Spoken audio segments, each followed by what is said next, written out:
एक फिर यहोवा ने मिस्र देश में मूसा और हारून से कहा, दो कि यह महीना तुम लोगों के लिए आरंभ का ठहरे, अर्थात वर्ष का पहला महीना यही ठहरे। 3 इस्राएल की सारी मंडली से इस प्रकार कहो कि इसी महीने के 10वें दिन को तुम अपने अपने पितरों के घरानों के अनुसार घराने पीछे एक एक मेमना ले रखो। 4 और यदि किसी के घराने में एक मेमने के खाने के लिए मनुष्य कम हो, तो वह अपने सबसे निकट रहने वाले पड़ोसी के साथ प्राणियों की गिनती के अनुसार एक मेमना ले रखे, और तुम हर एक के खाने के अनुसार मेमने का हिसाब करना। 5 तुम्हारा मेमना निर्दोष और पहले वर्ष का नर हो, और उसे चाहे भेड़ों में से लेना चाहे बकरियों में से। 6 और इस महीने के 14वें दिन तक उसे रख छोड़ना, और उस दिन गोधूली के समय इस्राएल की सारी मंडली के लोग उसे बलि करें। 7 तब वे उसके लोहू में से कुछ लेकर जिन घरों में मेमने को खाएंगे उनके द्वार के दोनों वलंगों और चौखट के सिरे पर लगाएं। 8 और वे उसके मांस को उसी रात आग में भूंजकर अखमीरी रोटी और कड़वे सागपात के साथ खाएं। 9 उसको सिर, पैर और अतड़ियों समेत आग में भूंजकर खाना, कच्चा व जल में कुछ भी पकाकर न खाना। 10 और उसमें से कुछ बिहान तक न रहने देना, और यदि कुछ बिहान तक रह भी जाए तो उसे आग में जला देना। 11 और उसके खाने की यह विधि है कि कमर बांधे, पांव में जूती पहने और हाथ में लाठी लिए हुए उसे फुर्ती से खाना, वह तो यहोवा का पर्व होगा। 12 क्योंकि उस रात को मैं मिस्र देश के बीच में से होकर जाऊंगा, और मिस्र देश के क्या मनुष्य क्या पशु सबके पहिलौठों को मारूंगा, और मिस्र के सारे देवताओं को भी मैं दंड दूंगा, मैं तो यहोवा हूँ।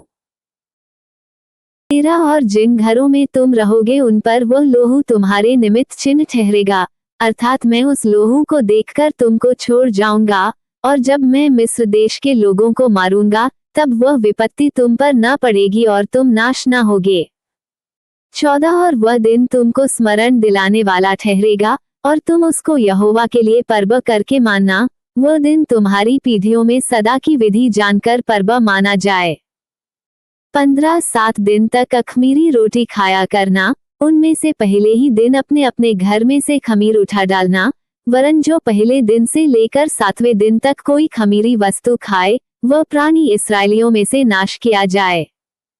16 और पहले दिन एक पवित्र सभा, और 7वें दिन भी एक पवित्र सभा करना, उन दोनों दिनों में कोई काम ना किया जाए, केवल जिस प्राणी का जो खाना हो उसके काम करने की आज्ञा है। और उसका लोहू जो तसले में होगा उसमें जूफा का एक गुच्छा डुबाकर उसी तसले में के लोहू से द्वार के चौखट के सिरे और दोनों अलंगों पर कुछ लगाना, और भोर तक तुम में से कोई घर से बाहर ना निकले। 30 क्योंकि यहोवा देश के बीच होकर मिस्रियों को मारता जाएगा, इसलिए जहां जहां वह चौखट के सिरे और दोनों अलंगों पर उस लोहू को देखेगा, वहां वहां वह उस द्वार को छोड़ जाएगा, और नाश करने वाले को तुम्हारे घरों में मारने के लिए न जाने देगा। 24 फिर तुम इस विधि को अपने और अपने वंश के लिए सदा की विधि जानकर माना करो। 25 जब तुम उस देश में जिसे यहोवा अपने कहने के अनुसार तुमको देगा प्रवेश करो, तब वह काम किया करना। 26 और जब तुम्हारे लड़के वाले तुमसे पूछें कि इस काम से तुम्हारा क्या मतलब है, 27 तब तुम उनको यह उत्तर देना कि यहोवा ने जो मिस्रियों के मारने के समय मिस्र में रहने वाले हम इस्राएलियों के घरों को छोड़कर हमारे घरों को बचाया, इसी कारण उसके फसह का ये बलिदान किया जाता है। तब लोगों ने सिर झुकाकर दंडवत की। 28 और इस्राएलियों ने जाकर जो आज्ञा यहोवा ने मूसा और हारून को दी थी उसी के अनुसार किया। 29 और ऐसा हुआ कि आधी रात को यहोवा ने मिस्र देश में सिंहासन पर विराजने वाले फिरौन से लेकर गड्ढे में पड़े हुए बंधुए तक सबके पहिलौठों को, वरन पशुओं तक के सब पहिलौठों को मार डाला।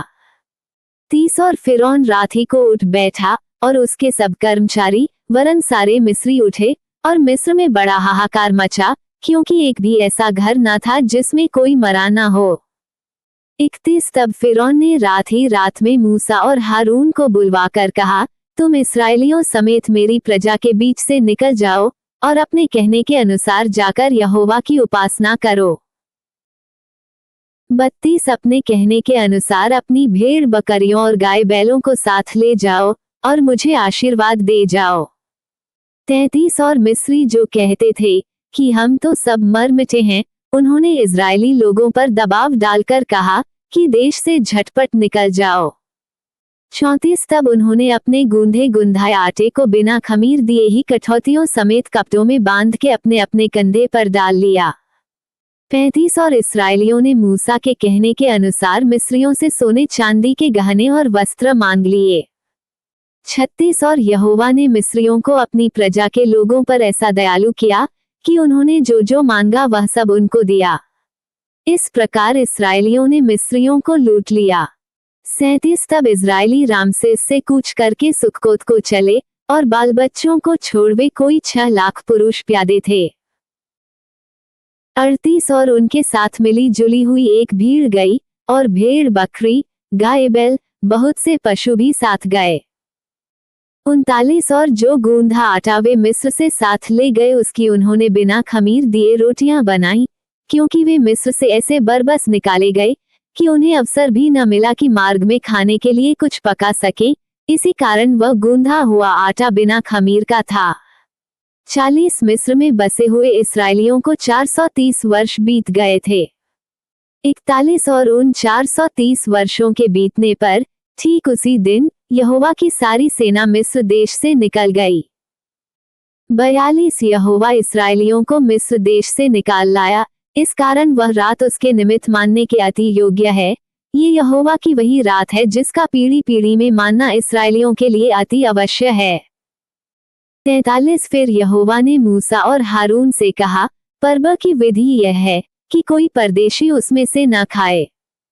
44 पर जो किसी का मोल लिया हुआ दास हो और तुम लोगों ने उसका खतना किया हो, वह तो उसमें से खा सकेगा। 45 पर परदेशी और मजदूर उसमें से न खाएं। 46 उसका खाना एक ही घर में हो, अर्थात तुम उसके मांस में से कुछ घर से बाहर न ले जाना और बलिपशु की कोई हड्डी न तोड़ना। 47 पर्व को मानना इस्राएल की सारी मंडली का कर्तव्य कर्म है। 48 और यदि कोई परदेशी तुम लोगों के संग रहकर यहोवा के लिए पर्व को मानना चाहे, तो वह अपने यहाँ के सब पुरुषों का खतना कराए, तब वह समीप आकर उसको माने और वह देशी मनुष्य के तुल्य ठहरेगा। पर कोई खतना रहित पुरुष उसमें से न खाने पाए। 49 उसकी व्यवस्था देशी और तुम्हारे बीच में रहने वाले परदेशी दोनों के लिए एक ही हो। 50 यह आज्ञा जो यहोवा ने मूसा और हारून को दी उसके अनुसार सारे इस्राएलियों ने किया। 51 और ठीक उसी दिन यहोवा इस्राएलियों को मिस्र देश से दल दल करके निकाल ले गया।